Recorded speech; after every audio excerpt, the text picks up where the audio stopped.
Hey everyone, great to have you along and welcome in to Talk of the Town. I'm Tim Foster in this week for Steve Putnam, and hard to believe it is heading into mid-May, and great to have on our first half of the show today a guy that we've seen a little bit, but it's been a while since we had him in the studio, the marketing coordinator with the Cleveland County Arts Council, Thomas Manning, as well as a part of Meet Me at the Movies that you can watch on C19 TV. Thomas, great to have you back in the studio, my friend. Yeah, well, thanks so much for having me. Always a pleasure to be here, and happy to be here in person.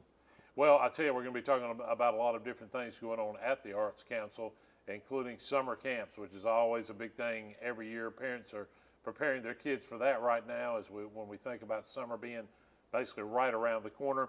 But you just had your student art show, and talk about the success of that again this year, Thomas. Yeah. So the student art competition and exhibit is open to students K through 12 throughout Cleveland County, and not just in public schools, but private schools and also homeschool students. So anybody who's in that age range gets a chance to have their work on display in our gallery at the Arts Council in Uptown Shelby, which is very special for all the students, but also their families and their friends to go and explore and see what they've been working on in school and the passion they're developing. And I think it's just a really cool thing that we're able to serve that part of the community. Yeah, I think it's really neat because in that gallery you've got the ability, as you said, to have their families come in and see their work, their friends, their folks come from a long way off sometimes to see that, and we've got a lot of talented students from that K level, kindergarten level, all the way up, Tom. It's pretty neat to have it in the gallery here. Yeah, absolutely, and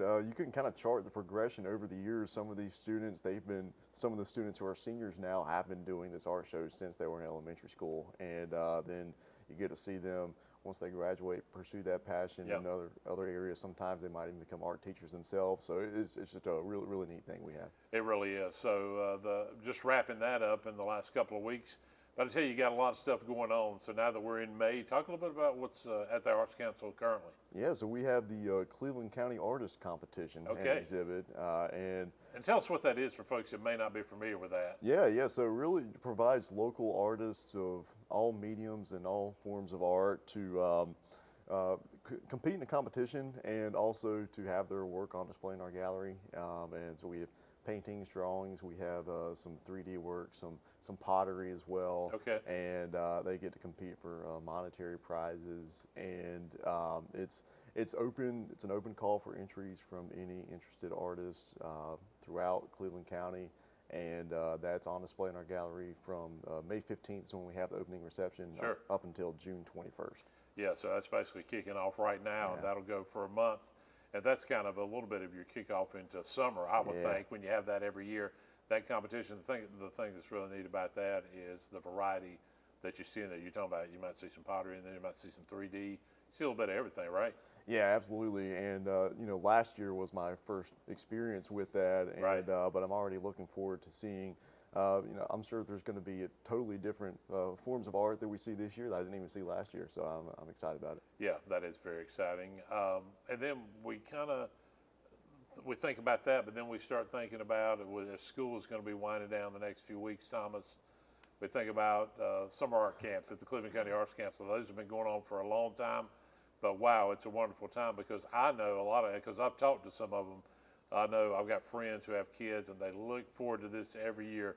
Talk a little bit about that as we start thinking about June, July, and August at the Arts Council. Yeah, so if you want to keep your kids entertained this summer and keep them indoors where it's cool at the Arts Council, we have classes beginning the week of June 9th, actually, and stretching all the way through the end of July. Classes available for students pre-K up through 8th grade. And once again, painting, pottery. Yeah, I was going to ask you. Let's talk a little bit about this. So let's just break a little bit of these down. So obviously you've got the painting class, and this is for if a student's never maybe painted anything. This can be from the beginner on up to somebody who's been there a couple of years, right? Absolutely. Pretty much all of this is totally entry level. You don't have to have any experience, and we've got incredible teachers from the community. Some art teachers from the schools, but also just some community teachers who have been doing this for years and years. Yeah, and that's another thing that I like about it is it's a community event. As you said, you do get some teachers that are artists, that are teachers, and both. but you also get some other community folks that come in, and I think that's a neat aspect as well, Thomas. Yeah, absolutely. Al Dunkelman, who's a bit of a legend around here. Oh, yes. He teaches a woodworking class, also teaches a guitar lessons class. And, Yeah. He's a man of many skills. he Yeah. certainly is. Yeah, and you know, and you'll get probably, I would have to think, Thomas, you're going to get somebody that's never touched a guitar in their life. Oh yeah, Come in there, and by the time they leave, they might can play a couple of songs, and just to see his or her face is pretty neat. Absolutely, yeah. And they, at the end of the guitar lessons course, they have a recital that's open to the parents and families to come and just see what their child has learned over the course of this 1 week. And yeah, you'll be amazed. Someone who's never touched a guitar before, by the end of the week, they can play a few tunes at But least. yeah, that's pretty neat. What's some other areas that'll be focused on as part of the Arts Council summer camps? Yeah. So we got a few specifically pop culture themed classes that the Okay. kids will enjoy. So we got like a Harry Potter themed class and a Pokemon themed class. I'm sure that's popular. Yeah. So those are the ones that fill up really quickly, and so I think it's special that we can connect with what their interests are at that age. And I mean, obviously, years later, I'm still interested in Harry Potter and that kind of thing. You may see Thomas in this class as well. Yeah, Yeah, absolutely. But Yeah. yeah, I think you'll be the tallest one in the class. I will. Yeah, Yeah. it's like Buddy the Elf sitting in class. Yeah, exactly. Yeah. But no, those are very popular. And what's usually the number that you would have in a class? Yeah. Thomas. Anywhere from 12 to 18 students, depending on the class, depending on the resources available. Yeah, which is pretty good. Yeah. That's And a we do very have- good number. We do have morning and afternoon sessions as well for most of the classes. So if one fills up, there's always a chance for the other as well. Yeah, so it's multiple classes, which makes it good as well. Because some people may have, obviously, with the kids, may have something in the morning. They may already have something planned, and then they need to take it in the afternoon, and vice versa. Absolutely. Such is life today in our world. So that's good. Certainly Good is. as well. So you've got the theme classes, you've got the pottery, you've got the painting, guitar lessons, any other areas that we're leaving out? Oh yeah, we got some origami, some Oh, really? paper folding in there, which for someone like me, I'm not really good at geometry, and so Yeah. I'll need to have my handheld to walk through that class. Me But too. but that's what the instructors are there for, and I'm sure even they could teach me how to do origami. Yes, yeah, that'll be another one you need to check out. So the origami is a part of that as well. And these classes will be going on, obviously, at different times, June into July. And then you can start kind of wrapping up in late July into August. Is that correct? Yeah, so the last week of classes is July 28th through August 1st, and yeah, and then by then we'll be wrapping up and almost time to start school again by that point. Yeah, it will be. It'll be here before you know it for sure. Folks obviously can get information, and we see it on our screen. Talk about the importance of your website, ccartscouncil.org, Thomas. Yeah, so go to ccrscouncil.org, newly redesigned as of the last few months, and Cool. so it's nice to have that up and going, and it's pretty easy to navigate. And if you want to list the summer art camps, you can go to the classes tab and then drop down, click on summer art camp, and we have everything you need to know there. We got registration forms, we got a brochure, full list of the class descriptions, and from there you can either print that out and mail it in or bring it into us at the Arts Council in Yeah. Uptown Shelby, or you can just call us at the number you see on the screen, Yeah. and we can sign you up over the phone. So there's a number of ways to register for summer art camps for anybody interested, and but it all starts if you go to ccrscouncil.org. That's a good place to start. Yeah, it is a good place to start, and it's not bad just going there to visit. Yeah. It's nice just to walk in and see Thomas. You may see Shara, right. Shara Miller, and the rest of the staff from time to time, and just get kind of an idea of what's going on.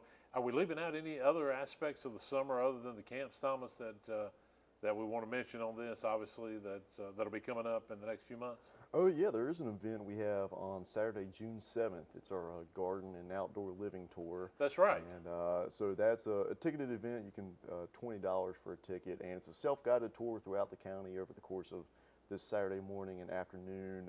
There are 5 properties anywhere from the northern end of the county, Yeah. pretty much all corners of the county. Yeah, we have. and beautiful. Oh yes. And we know, it's we've had a beautiful spring. Obviously, it's warming up right now, but that's the time to check it out because you're gonna and you might get some tips on some gardening for your home. I know I do. When I get, at least my wife will tell me, we need to try this or we need to, but it is a beautiful tour. Absolutely, and we're very grateful to everybody who generously opens up their properties for us and for for anybody with a ticket to come and explore. And it's one of my favorite events that we do each year. Yeah, that'll be awesome. That's going to be on Saturday, June 7th. That's right. Yeah. And what time does that start? It begins 9 a.m. and goes until 4 p.m. 4 p.m. So it's so bring you some water and some Stay good hydrated. walking shoes. Yep. Yep. And but that, hey, I mean, it is beautiful because we did, a lot of times you forget, Thomas. You know, you go around obviously other areas of the county and maybe other counties, but you forget right around Uptown and other parts of ours. Well, there's some beautiful, beautiful properties. Yeah, and Cleveland County itself is a pretty, geographically diverse county. It is. And you got the mountains on the northern end, and then down here you got some of the more flatter plains. And, then you think about Western or over near Bowling Springs, where you're living and where I grew up, and you've got lots of little trails and areas through there. So it is neat to take a day to explore that. Sometimes we forget about that. For sure, yeah. But I think it's important to find the beauty in your own local community, and it's there if you look for it. Absolutely. Well, Thomas, just to recap, as we're down to about a minute to go. Again, summer camps, parents, they've got so many wonderful things going on with our Arts Council. Of course, go to the website ccartscouncil.org, as Thomas has mentioned. And Thomas, as we wrap up, I know you just encourage folks to, especially with kids, come by anytime, but great way for your kids to enjoy the summer. Absolutely, and I think if you can develop that interest early on, they might end up sitting where I'm sitting. Absolutely, absolutely. Thomas, we appreciate what you do at the Arts Council, and we look forward to hearing about the summer that is right around the corner. And I know it's going to be a great summer at the Arts Council. Absolutely, we're looking forward to it. Thanks for being here today. Yeah, thanks for having me. Hey, stay tuned. We're going to have more Talk of the Town. We're going to take a break, and we're going to come back right after this.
Welcome back to Talk of the Town right here on C19 TV. Tim Foster along with you, and great to have you back. And it is great to have this gentleman with us because a lot of excitement here on the campus. The new head men's basketball coach for our Yeti men's basketball, Jabbar Adams. Jabbar, welcome to Talk of the Town. Oh, thank you. Thank you for having me. I'm excited to be here. Jabbar has been busy as we tape on this day, and of course a lot of people will see this mid-May. Jabbar's been part of some photo shoots, doing a lot of different things because, of course, he was an assistant this past year with Grayson Pierce and the Yeti men's basketball team. But Jabbar, before we talk about you getting the job, this position being the second Yeti men's basketball coach in history here at Cleveland Community College, let's talk a little bit about your backstory. Tell viewers that may not know a little bit about kind of how you got to this point. Tell us about Jabbar over the last 10 or 15 years. Well, I started out. I'm originally from Gastonia, Okay. North Carolina here, and I attended Ashbrook High School. I was a 3-sport athlete there. Yep. Fortunate enough I'm a junior college product. I went on and played at Rockingham Community College, and then I went on and played at UNC Pembroke. Yes. Where I kind of played there for 2 years, and then got into the coaching world. I got in the coaching world early. I got in the coaching world about 22, and Yeah. Now, let me ask you, I didn't mean to interrupt you. Did you, when you were playing and everything, did you kind of have some aspirations of coaching, or did that? Tell me a little bit about that. Didn't mean to interrupt you, by the way. No, it's okay.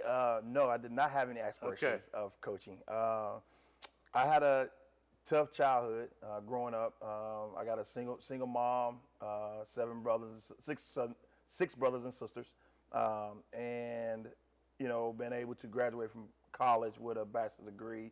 My main focus was, I thought about going and try to play at the next level, but I knew it was going to be hard for me. Right. And so I knew I had to go into the work world. So I got my undergrad in social work. I thought about I was going to go into school social worker, but my head coach at the time came back, Jason Tinsley, came to me and said, "Hey, you thinking about coaching?" I was like, "Nah."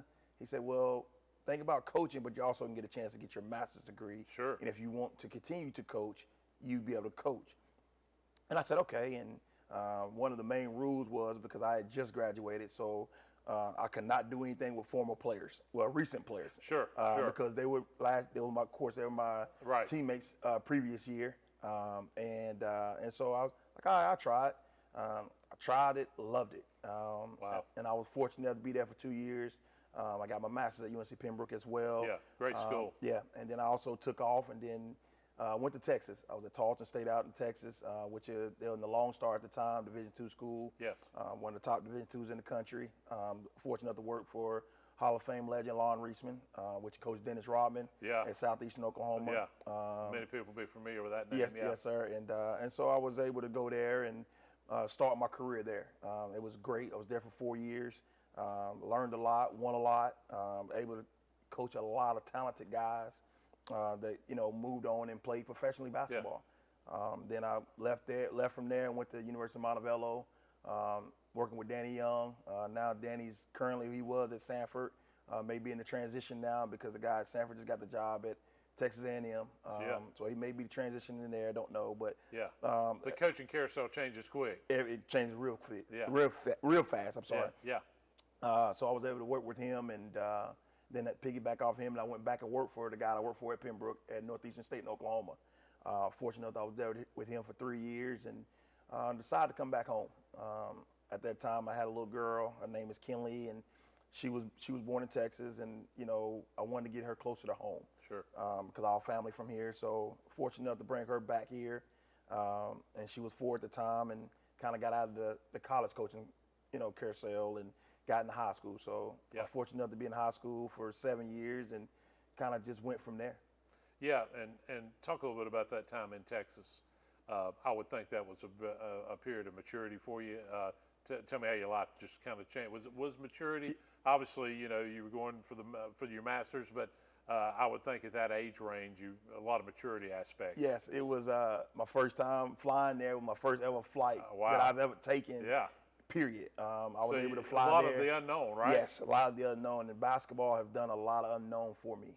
And that's why I'm very passionate about the game, because it has taken me a lot of places that I never thought that I would be able to see or go do growing up. So being in Texas was definitely different for me. Very new place, no family. Everybody's brand new to me. And it was hard early on. But I had to understand, hey, if I want to be in this carousel, be in the coaching world, like I maybe want a place 2 or 3 years, and you got to go somewhere else. Sure. And so I kind of settled in, and I really enjoyed it. I learned a lot. A lot of things I do now started there. Yeah. And building a program, keeping the tradition going of a program, getting guys to buy into your system and your program and your commitment to them as well, and building a relationship with players, and all that came in hand, kind of being at Tarleton, and again, now they're Division I, they're in the WAC. That's right, yeah. And so they just they just opened up a new arena. They just the arena that we played in now is still on campus, but they built a new arena. Yeah. Tremendous growth. Yeah, tremendous growth. Yeah. So I'm excited about that part of it. And like I said, I was able to just grow, in a different state. Yeah, yeah. What was it like for you getting mentored to be the mentor, making those adjustments that you, because obviously you mentioned some of the mentors that were crucial for you, but what was it like when you had to start mentoring these young men yourself? Well, I enjoyed it because I knew the relationship piece is very, very profound for them. Yeah. For the fact is that if they don't trust you, they're not going to talk to you. Right. And you got to build a trust in them. And I think when you sit down and you give them your backstory of where you came from and where you started, they'll loosen up a little bit. And Sure. I think then they believe in you.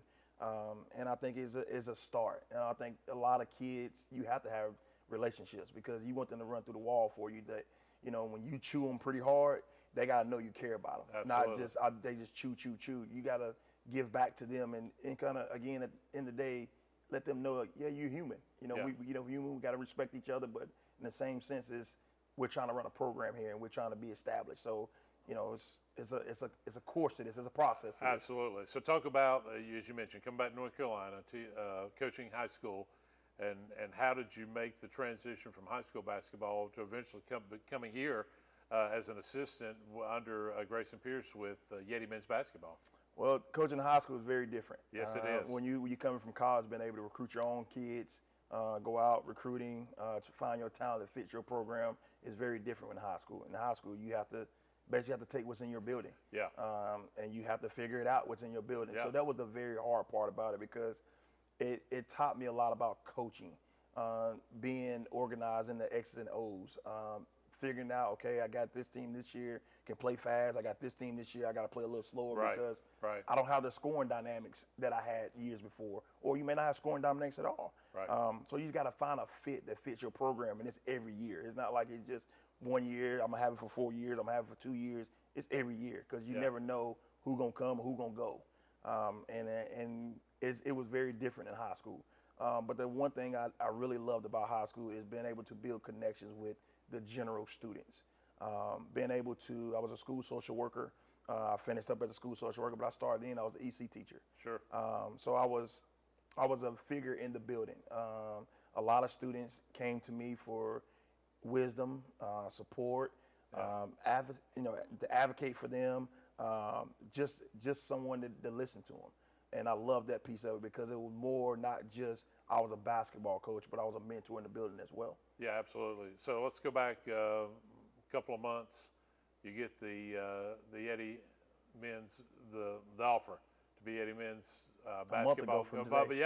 yeah, yeah. But for this point, and a little bit later, by the time folks see this on the air, and I was there and got to be there behind the camera for your introduction, you were very emotional. And which I thought was unbelievable. But just the second Yeti men's head basketball coach, and Grayson did a phenomenal job during his time here. Why the emotion, and talk about now as you lead this program? Well, the emotion comes from the growth that you've seen that I've done throughout my life. Yeah. I'll tell you, I'll be honest with you on air. I was not a very good child growing up. Sure. Of course, the social media now is different. We didn't have social media back then, so we did a lot of little things, throwing rocks at people's cars, running eggs at people's cars, running. Yeah. So we did a lot of little things like that. That the days and time you never know what will happen. But I grew up, and I never forget. I tell people this story all the time where, I was a class clown. I'm very loud. If you work here, you see me. I'm very loud. I like to speak to people. Yes. I like people. But I was in junior college, and I got in trouble in my math class. I'll never forget it. And my head coach brought me in and told me, hey, you got two options. You got an option to straighten up, or you're going back to Gastonia. Yeah. And I knew I didn't want to go back. Yeah. And so I had to figure it out. Yeah. And that's the emotion piece of it because the growth, being the first one in my immediate family to graduate high school, My older brothers and sisters have high school diploma. I mean, they have GEDs, Sure. but they didn't graduate from high school, and able to move on and get a bachelor's degree and a master's degree. And then my siblings under me, they was fortunate enough to, been able to get their undergrad degree. I mean, the high school diploma. Sure. And so it was a growth piece for me, and to see my family there, see my mom there, it was definitely, a growing piece for me that I know is going to be continued steps along this way, and it's a journey it's going to take you, and that's has molded you as a man and as a human. I mean, it's life, and the things I have achieved in life so far, I'm very excited about it. And that was the motion piece for me, because I told myself I wasn't gonna cry, but I should have had my cue card ready. Let me know step by step. I probably wouldn't have, but Well, it's I just easier said than done, because you got family, you got friends, and it was just so awesome, and we're so Yeti Nation so lucky to have you. So obviously, Jabbar, I know you guys are going to be working out this summer so hard to get ready for the what will be the 25-26 season. What can folks expect in year one to see? What's your coaching philosophy? We just got a couple minutes left. What's going to be the coach philosophy? What can fans expect to see when you guys hit the court again in November, December of 2025? Well, my coaching philosophy, I like to play fast. Yeah. I like to play up-tempo basketball. I'm a defensive guy. I played defense in school. That's what I was known for. My programs have been known for that. Every team I've been a part of have been known for that.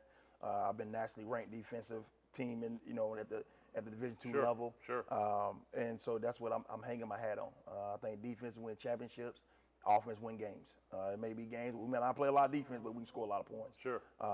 But I'm excited about the young men that's coming in, the guys that has committed so far, and the program that we're starting to build. Like you said, it's going to start this summer.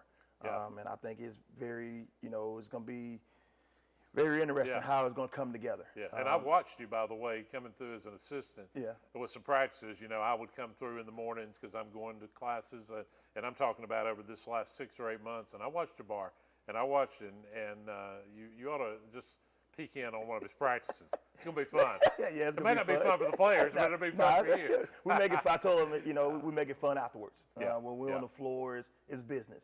Yeah. You want to take care of business. We off the floor, we can laugh, we can joke, we can have a good time, we can team bond. But we're on the floor as a business, because growing up, being on the floor, I release a lot of things. When you're on the floor, you don't think about a lot of things that are going on in real life that's going to hit you when you get off the floor. So being on the floor has always been my safe haven. And I try to teach the guys the same thing. You may be struggling in this class. When you get on this floor, let's release what we're struggling with. Yeah. Well, Jabbar, as we're running out of time, I just congratulate you. Congratulations on being the new head coach here for Yeti men's basketball. And I know it's going to be good luck this summer. And I tell you, if folks come out and watch, it'll be here before we know it. It will be here. And it'll be an exciting year. But congratulations, and we're so great to have you as part of the family. And we wish you the best of luck as head coach in year one. Yes, sir. Well, I really appreciate it. I really appreciate everybody that supported me and continue to support me here at Yeti Nation. As we always say, Yeti or not, here we come. That's right. That's it. Thank you for being here, Jabbar. Thank you, sir. Hey, if you've got story ideas, you see it on your screen, info@c19.tv. Let us know as we head into summer your ideas for future Talk of the Towns. I've been your host, Tim Foster, and we'll see you again next week.